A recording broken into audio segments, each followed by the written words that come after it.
താമരക്കുളം കണ്ണനാകുഴി ശ്രീകൃഷ്ണസ്വാമി ക്ഷേത്രത്തിൽ സപ്താഹയജ്ഞത്തിന് സമാപനമായി. ദശാവതാര ചാർത്തും സമാപിച്ചു.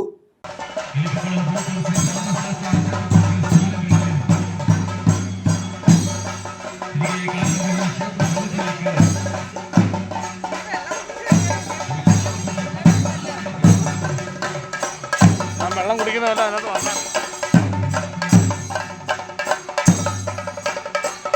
ഹലോ, വെള്ളം ഇങ്ങോട്ട് കൊടുക്കണ്ട.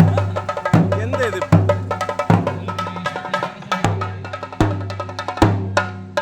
ഹലോ?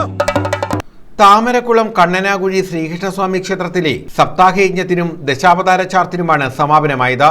യജ്ഞത്തിന് സമാപനം കുറിച്ച് അവഭൃത സ്നാന ഘോഷയാത്ര നടത്തി.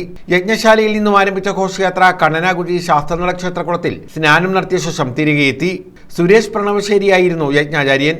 K Vijayan, advocate S Thankappan Nair, Ambadi തുടങ്ങിയവരാണ് ചടങ്ങുകൾക്ക് നേതൃത്വം നൽകിയത്. News bureau, Charummood.